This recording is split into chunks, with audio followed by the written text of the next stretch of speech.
Is there any questions on the project or anything? Not currently. Okay. No one else. We were working on, yeah, no.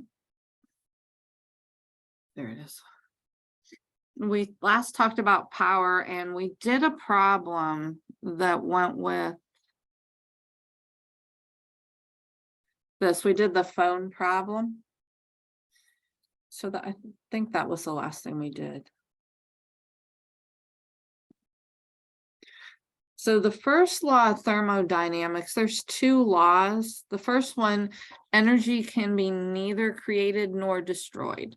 Although it can change from one to another, heat is a form of energy. So when you're exercising, you're burning energy because you're producing heat. So it's changing to heat.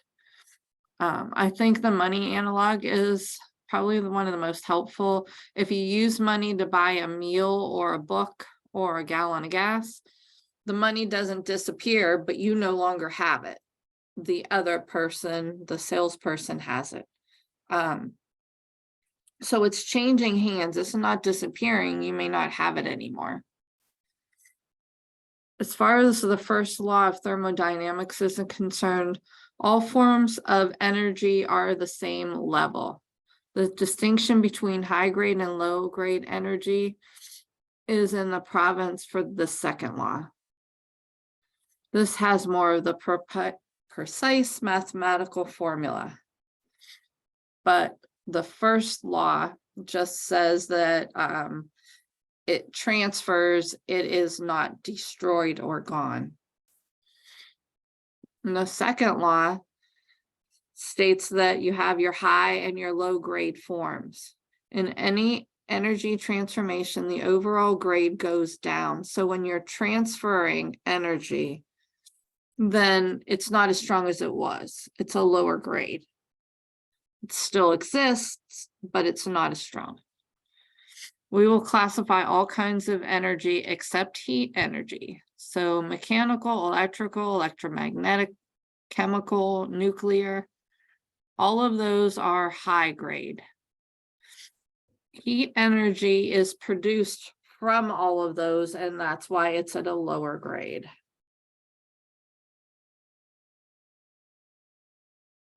The key principle is this: there needs to be a temperature difference between an object and its surrounding in order for heat energy contained in the object to do useful work.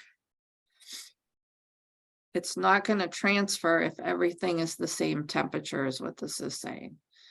So one needs to be hot and the other one needs to be cool, so it transfers. And that's how it does its work. Your book feels this is one of the clearest examples. I think it's a good example. It's given by thermoelectric materials, materials that can convert heat directly into electricity. In order for a thermoelectric material to function, it needs a temperature difference between its hot side and its cold side. And the amount of energy produced depends on this temperature difference. This is a little different figure, but in your book it's figure 15. Theirs is a little closer up. It shows the nuclear thermoelectric power system for NASA's Mars rover. And one side is a hot side and the other side is a cool side. By the radioactive decay of plutonium and the cool side, it is a temperature of Mars atmosphere. If both sides are hot, the device will not work. So they keep one side is hot and the other side is cool. And it has a plutonium battery. That's what it works by.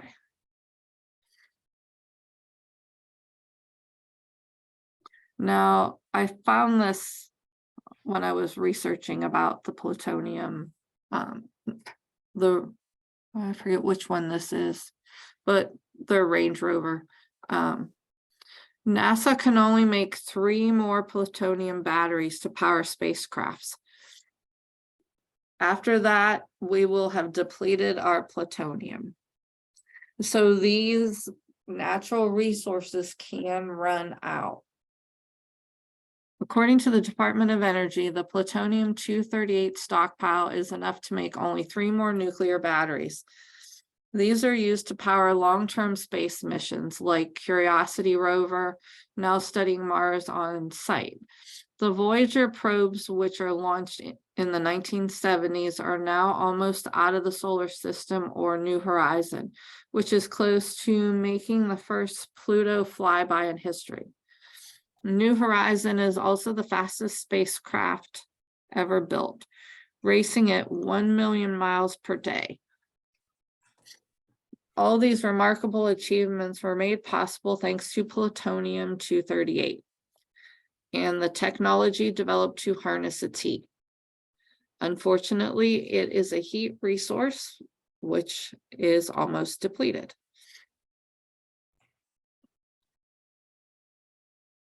High-grade heat energy. So these are 2 definitions. High-grade heat energy is contained in an object that is much hotter than its surroundings. The heat energy in an object that is at a similar temperature to its surroundings is low grade. So if you think about it, when you boil hot water and then you leave it in your room, which is cooler than that pot of water, you can see the steam coming off. So at the beginning, it's a high grade energy. It can, when my husband boils tea, I walk into the room, it's a lot hotter than the other rooms. It heated it up. It used its energy. It also boiled his tea for him. But once it cools to the surrounding temperature, then it's low grade. Any questions on that? So high grade is when it's hotter than the surrounding area. Low grade is when it's close to the same temperature.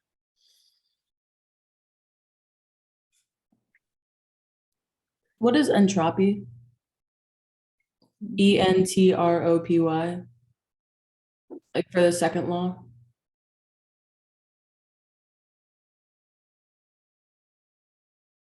Let's see.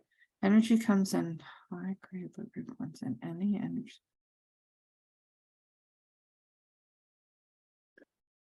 I Googled it so because I missed the second one, so I Googled it quick and it said that for a spontaneous process, the entropy of the universe increases. I didn't know what entropy was. I don't want to say it wrong. I think I know what it is, but I don't want to be wrong. I was like, am I even pronouncing that right? I think it's entropy. Oh, oops. ENTROPY.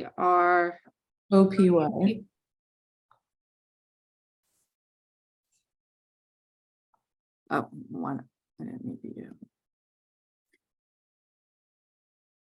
A thermodynamic quantity represents the unavailability of a system's thermal energy.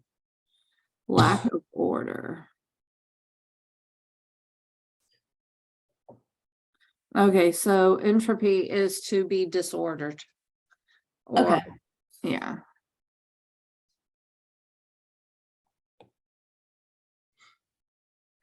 The measure of a system's thermal energy per unit temperature that is unavailable for doing useful work. Okay.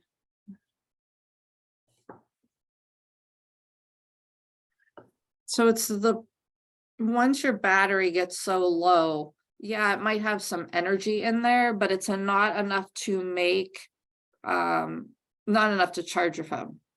And so that would be the entropy. Then the amount of energy that's left over that's not usable.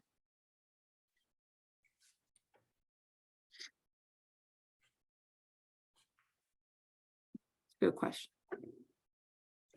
Any questions on it?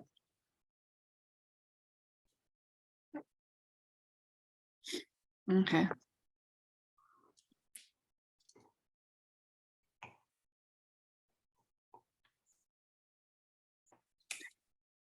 I kind of did this with the pot of tea, but imagine a cup of coffee sitting on my desk. The coffee is at a temperature of 80 degrees Celsius and the room's 20 degrees Celsius. Relative to its environment, the coffee represents heat energy at a reasonably high grade because it's a lot hotter than my room. It can do some work such as warming me up. Now leave the coffee there for an hour. At the end of that time, the coffee has cooled down to room temperature and the room has warmed up a tiny bit. The total amount of heat in the room is still the same, but the ability to do work has disappeared. So even though the coffee is warm now, it's not going to be able to do any work because the room is the same temperature as it is. So the heat was the same. But now everything is at a low grade form. That would be our entropy. Remember, the second law says that the overall grade is reduced in any energy process. So the cooling of a cup of coffee is an example, the second law of thermodynamics. The efficiency of energy process is a quotient. It's the useful power that you have as your output and the power of the input. When you divide them, it will give you a rate. You multiply by 100 to get the percent, and it will tell you the percent of efficiency, how efficient that is, that energy is at doing its work.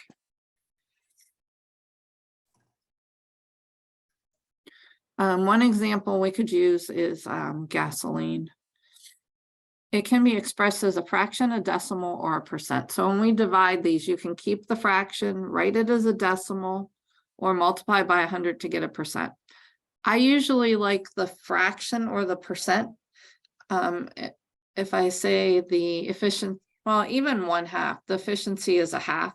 I think it's easier to see it's working at 50% efficiency. So I think that percents are the best for explaining ourselves, but sometimes having the fraction of the decimal to compare with, maybe. I think I just prefer percents. This table was in your book. We lower the ranges of efficiency for different types of cars. And this is why we're trying to get all electric. The gasoline is at 12 to 30% efficiency. It depends on your type of car. I think these were different types of passenger cars. The hybrid is 21 to 40% efficient, where the electric car is 72 to 94%. One of these things is not like the other.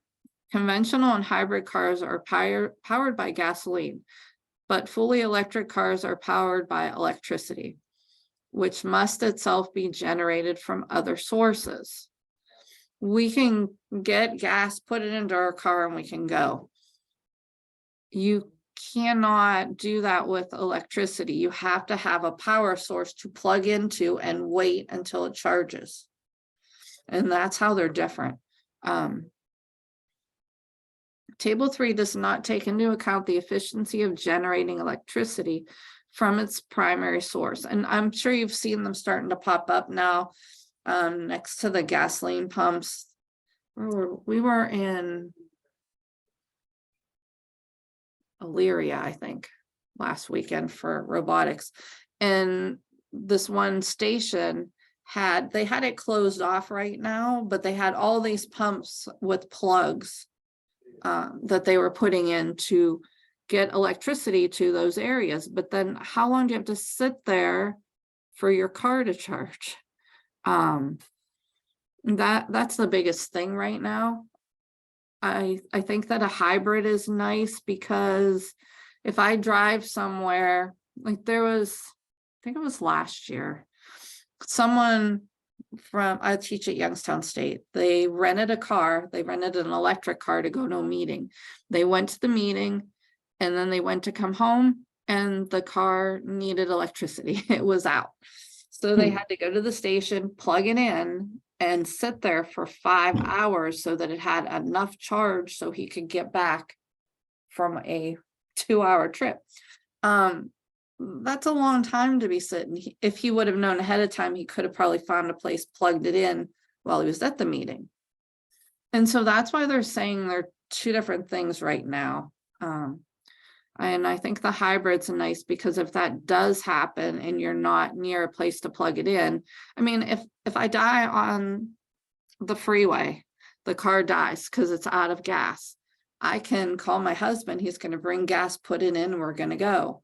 That's not going to happen with an electric car. You can't just bring a plug. And that's why they're different. Any questions on that? I think eventually it will be all electric. Does anyone have an all electric car? No. No, hybrid? Yeah, I think, I mean, I was thinking back at times when, because my kids are just starting to drive, and I'm like, at least I know they have their phones. So like my son was at Kalahari, it's a water park for robotics, and I couldn't go, but at least I could watch on my phone and I know where he was. I knew when he was in his room, I knew when he was at the tournament. How did my parents survive without having that capability? I don't know. So anything is possible, and I'm sure all electric cars eventually will be phased into it, but we'll see. Any questions on it?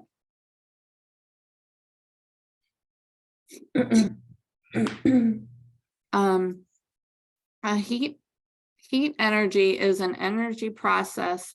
So right here, they actually give you a definition for it. It's an energy process that produces usable energy out of temperature differences between a hot object and a cooled. That's called heat energy.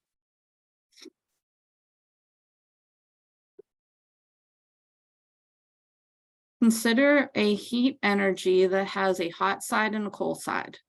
And what we're going to do is we're going to use T sub H for the hot side and then T sub C for the temperature of the cool side. Both measures are in kelvins. So if they give you something that's not in kelvins, we need to convert it to kelvins.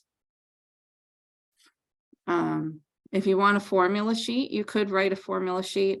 I would probably give that there was a table in your book. I don't know if I put what page it was on, but it has the formulas for the different units.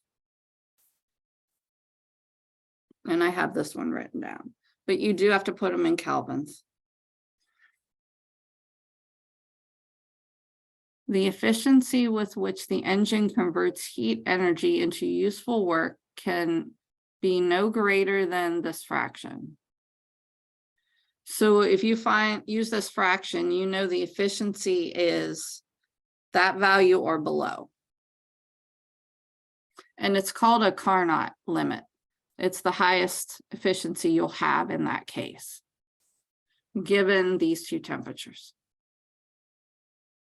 The Carnot limit is the theoretical maximum possible efficiency. Actual efficiencies are less than that, but you're finding a max. So if someone says, oh, this works at 60% efficiency, and you find the Carnot limit is 50%, you know they're not right because it can't be more than the 50. Okay, let's look at an example.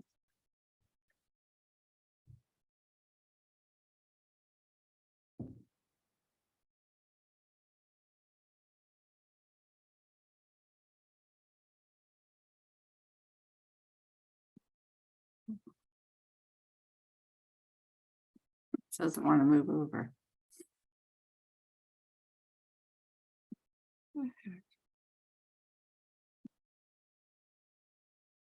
Hmm.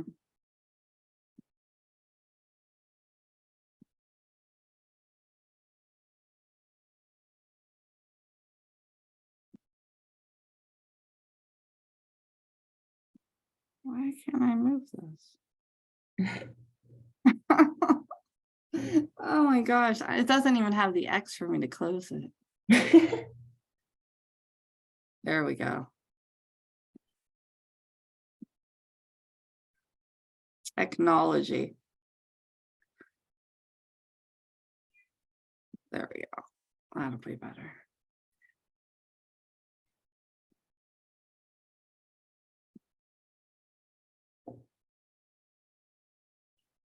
Okay, so for the first one, we want to use that formula we just looked at. Right here. What is the Carnot limit of the efficiency of a coal-fired power plant? And I think they even have a picture of the fire plant in your book. Assume that the superheated steam enters the turbines at a temperature of 800 K. So that would be kelvins, which is what we want. The cool side, so this is our hot side. The cool side is approximately equal to the surface temperature of the Earth. Now, I found a lot of different levels for the surface area of the Earth when I Googled it, but your book says 15 degrees Celsius. So the surface temperature of the Earth is approximately 15 degrees Celsius. And that's our cool temperature. But to use the formula, it needs to be in kelvins. So we got the high temperature in kelvins. We need to convert this to kelvins. Now, the table that we talked about earlier, I think it was this week, gave us a formula, or maybe it was the first week, but it gave us a formula for kelvins. Kelvin, if you have Celsius, is C plus 273. Now, when we go to take the test that weekend before, I'll let you know all the formulas so you can write them down, the ones you need, and you can have a formula sheet. So we just need to convert this by plugging it in.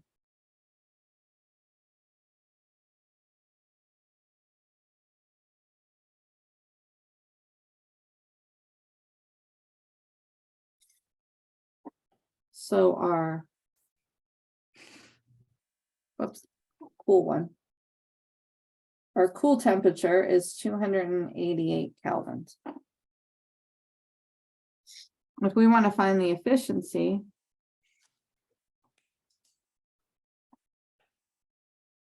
we want to use this formula. Oops.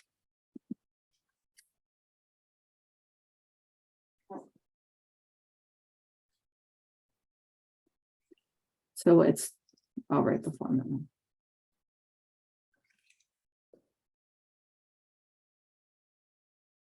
So the hot temperature minus the cool divided by the hot.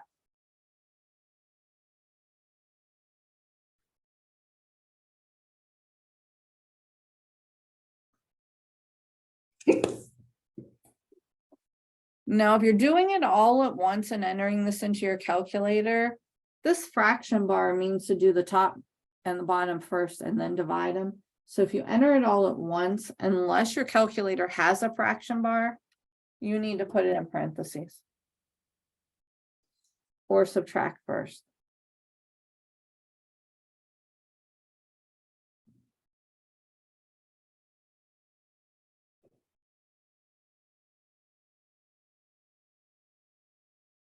Oops, sorry. There we go. So when you calculate this, you should get 0.64. To write that as a fraction, 64 over, because this is 2 decimal places, 100, but that reduces to 16 over 25. So this would be our decimal, this would be our fraction. So its efficiency is 16/25, or 0.64 is 64 hundredths.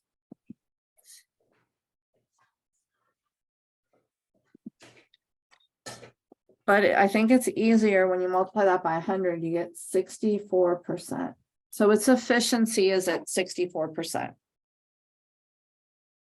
Now that's the maximum.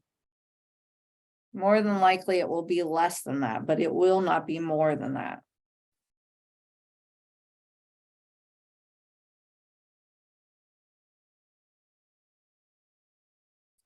That's a maximum of 64% efficiency. Any questions on that?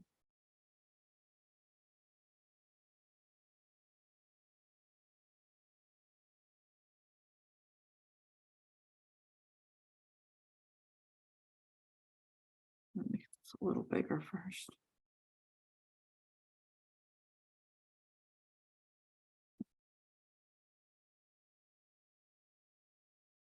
I have a question. Oops, go ahead.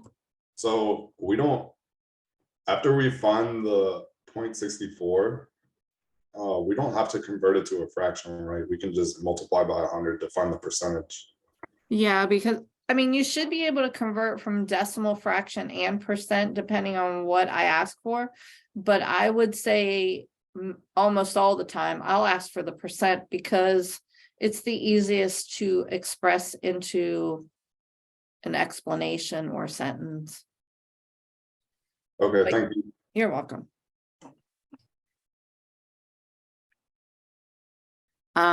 For the fraction, however many decimal places, you just put that over 100 and reduce, but I would say 95% of the time at least, I will ask for the percent.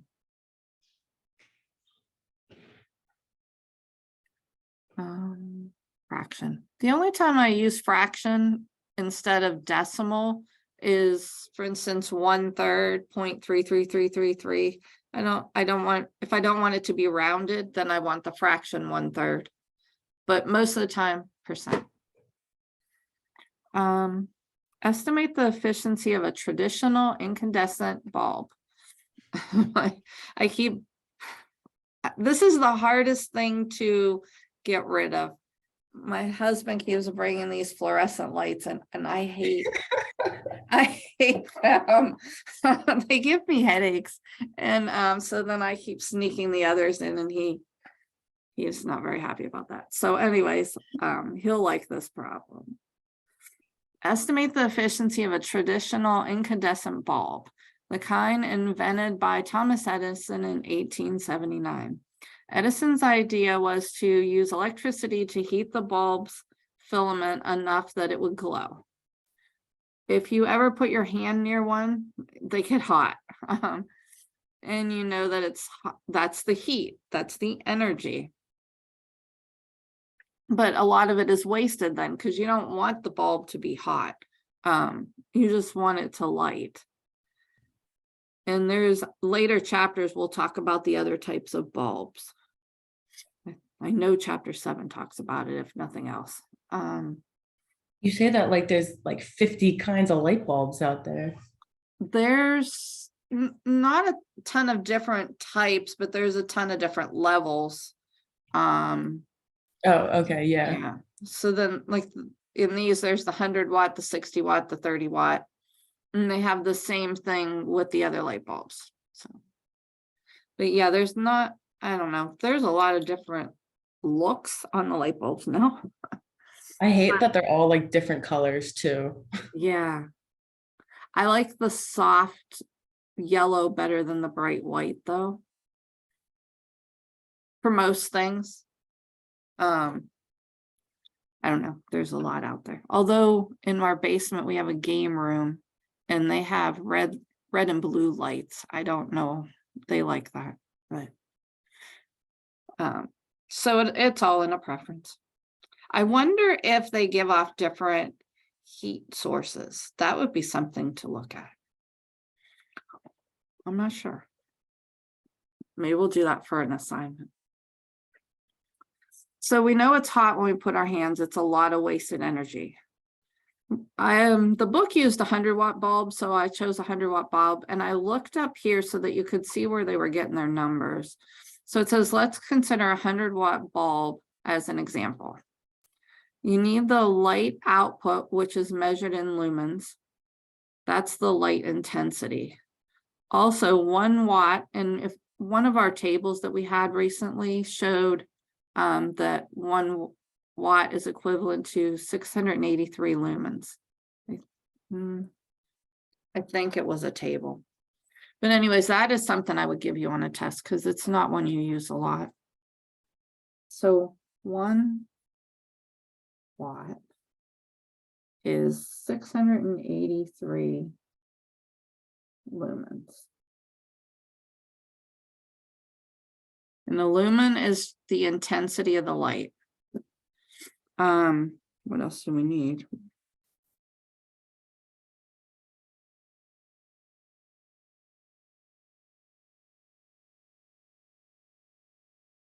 Somewhere it had said, let's see, Edison's idea of electricity. We wanted to find out how many, oh, the efficiency. Okay. Now, when you look at your light bulb, 100 watts, here's your light output. And for the formula, we needed the light output and the power that comes in. So the light output is 1690 lumens. That says lumens. I just zoomed up too far. But they give the light output in lumens. And our formula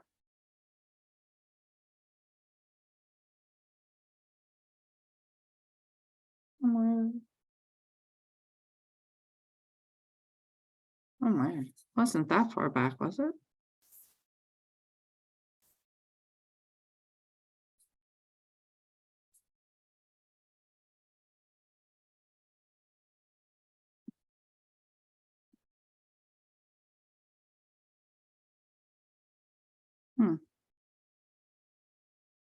Too far, I think.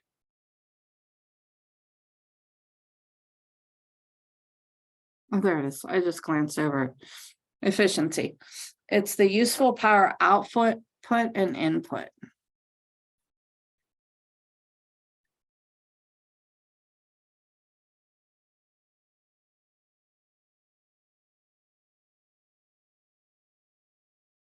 It told us the output was 1690.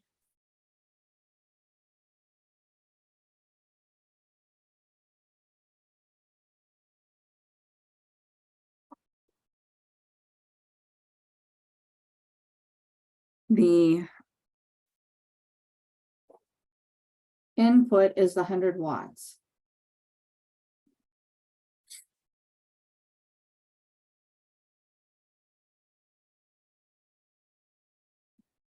No, these are not the same units. They need to be the same units. So we need to convert watts to lumens. Well, actually, we're going to cancel both of them. Because remember, efficiency is a percent. It's not a unit. You need to get rid of both units. If these were both lumens, then they would have already canceled and we would have our rate. Is there any questions on that? So the useful power output and the power that's inputted, this should be a rate, a percent. That means all of your units need to cancel. If they were both the same unit, like one of the problems we just did, they would both cancel. The kelvins, oh no, that was a different problem, a different type. But these need to cancel. And this formula will cancel both of them as long as we write them properly. If we want watts to cancel, we need the 1 watt on top. And that way we'll put the lumens on the bottom. Now we could have just converted this to lumens first and then divided them, either way. But is there any questions on that? Is this gonna be on the test? Probably. I will help guide you. And I will make sure we do enough problems ahead of time so that it's not confusing. But yeah, I would probably ask for the efficiency of something, but the input and the output will be there. And then you would have a formula sheet that would tell you that efficiency is these two divided. So yes. Okay, just checking. Yeah. And if I wanted you to change rates, this would be given so that you know, make sure that the same units. Okay. Yeah, it seemed like a lot, but Yeah, especially compared to the, just regular metrics we were doing yesterday. Yeah. Tuesday. The big thing about the book is it wants you to start thinking about things. I wasn't sure what to do with tests,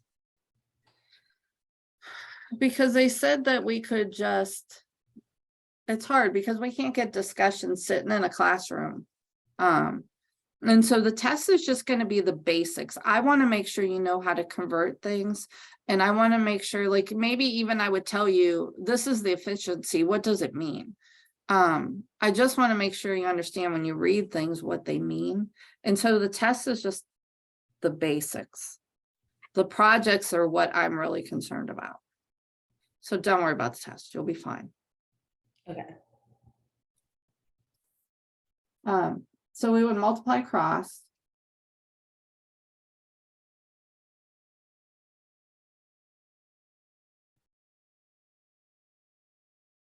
And divide.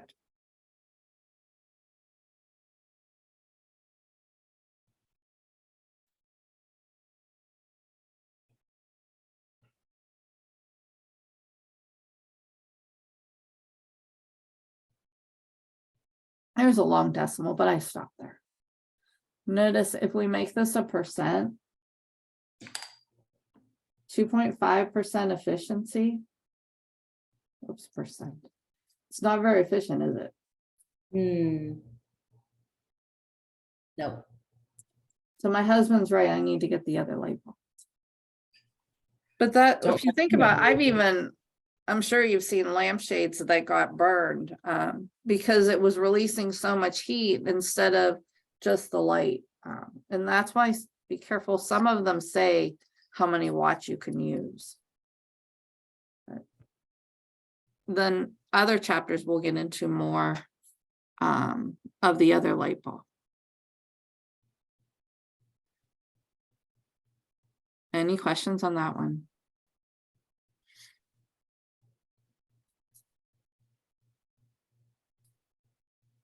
Number 3.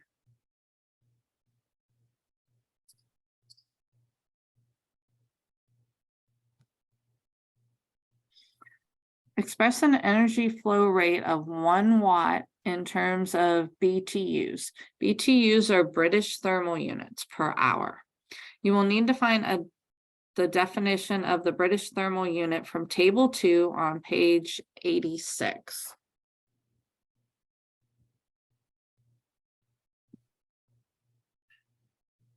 Five, 86.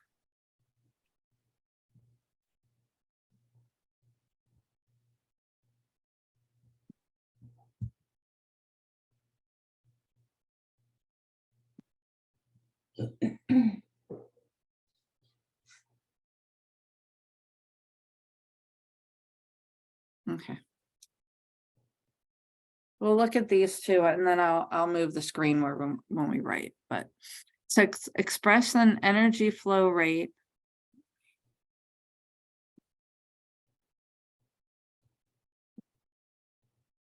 there we go.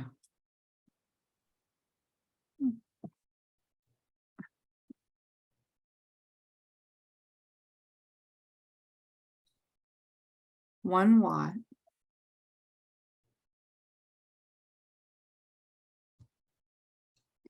and it's telling us 1 watt per hour.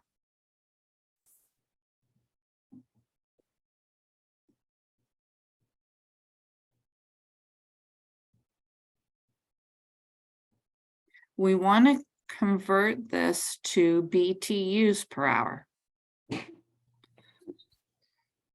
So we know 1 watt per hour. BTUs goes to joules. Well, we don't have joules. But if we look here, we can have joules if we have kilowatts instead of watts. So this is definitely something I would put on a test where you have to convert it. Notice we have watts.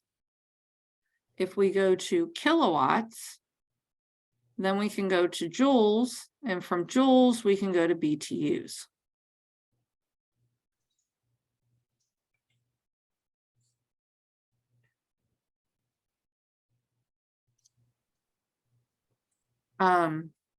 Any questions on that? So just like when you have days and you want minutes or seconds, you go from days to hours to minutes to seconds. Same thing here. We have watts, we could go kilowatts, then we could go joules, and then from joules, we could go to BTUs.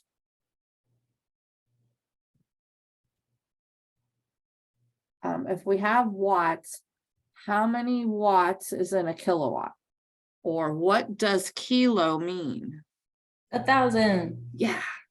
So 1,000 watts is 1 kilowatt. Now I put watts on the bottom because I want them to cancel. I want hours because it said BTUs per hour. So hours is going to stay. Now I have kilowatts. From kilowatts, you can go to joules.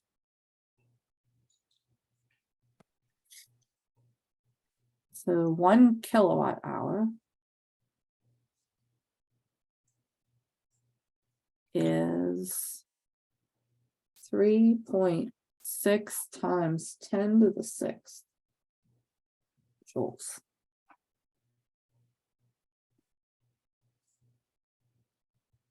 And I put kilowatts on the bottom because the other kilowatts on the top, and I want them to cancel.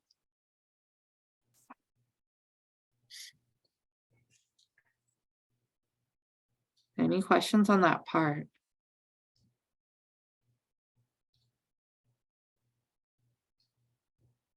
All right, we need to do one more because we want to get to BTUs.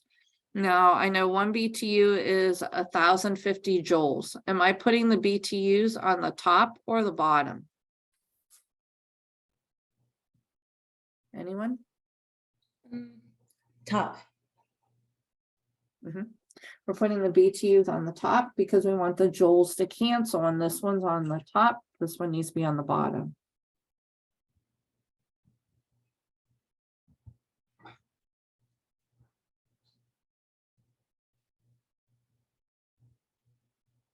So my joules cancel. I'm left with BTUs per hour. So by setting those proportions, it helps you know when you should divide and when you should multiply. Any questions on that part?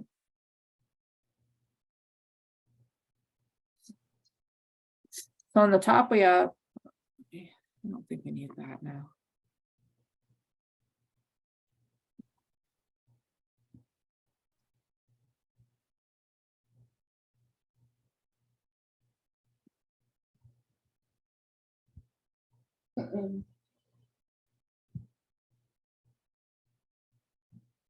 The bottom 10, 15, and 15 zeros. Now you can divide this like this, or if we rewrite it in scientific notation, this would be 1, 2, 3, 4, 5, 6. So 1,050,000 would be 1.05 times 10 to the 6th. Notice the 10 to the 6s are going to cancel.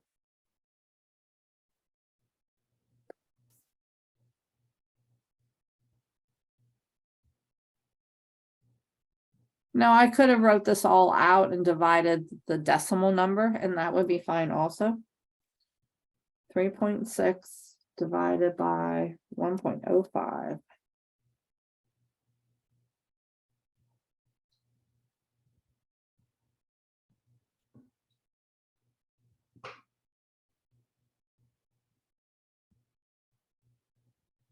No, this is an example of putting too much information, because once you go so many decimals, it is not important. 3.4 BTUs per hour. So 1 watt per hour is comparable to 3.4 BTUs.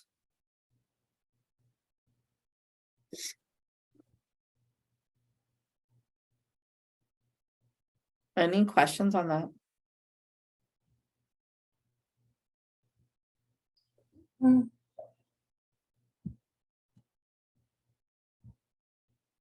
Okay, one more.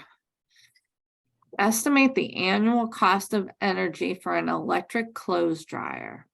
The dryer consumes 3.4 kilowatt hours.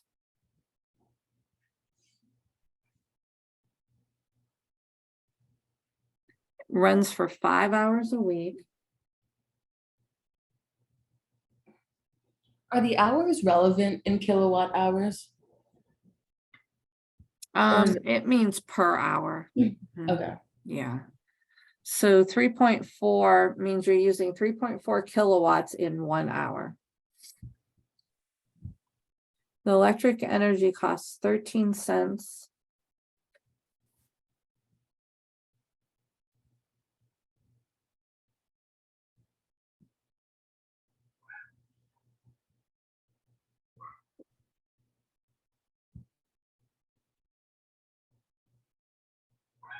So this is what we know.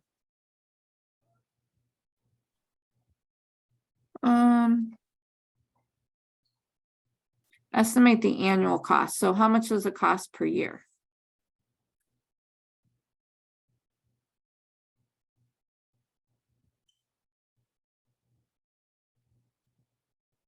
Oh, geez, What should we there's do first? 52 weeks in a year, right? Say that 52 weeks in a year, yes. Okay.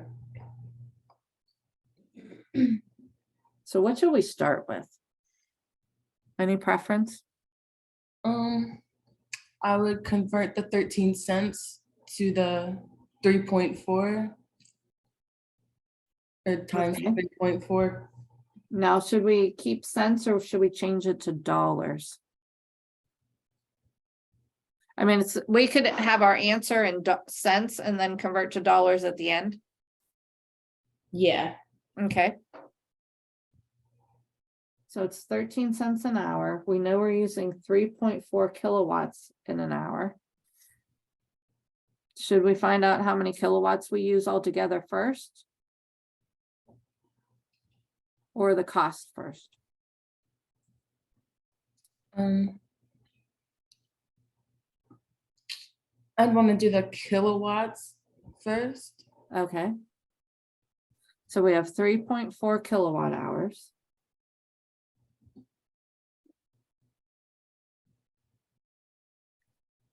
And that's the cost per hour.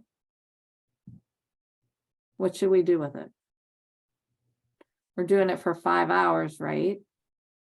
Yes. So this would be how much energy we use in 5 hours. And then we're doing that's a week. When someone said it's 52 weeks in a year. So this would be the total kilowatt hours then. Is 5 hours, 52 weeks. Is there any questions on that? This is 5 hours a week. And then there's 52 weeks in a year, if you want the units.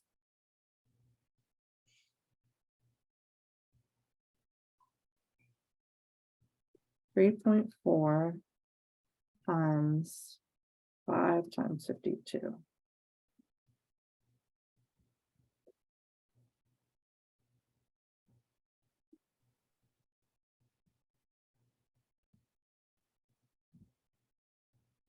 So it's 884 kilowatts in a year. It's 13 cents for each of those.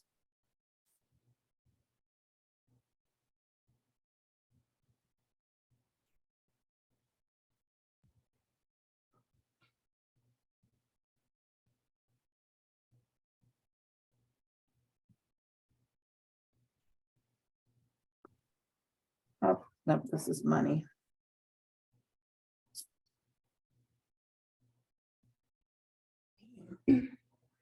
Because this is cents per kilowatt.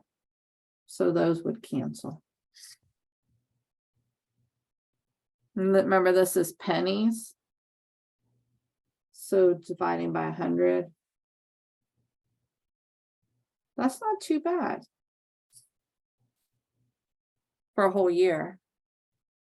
$114.92. Any questions on that?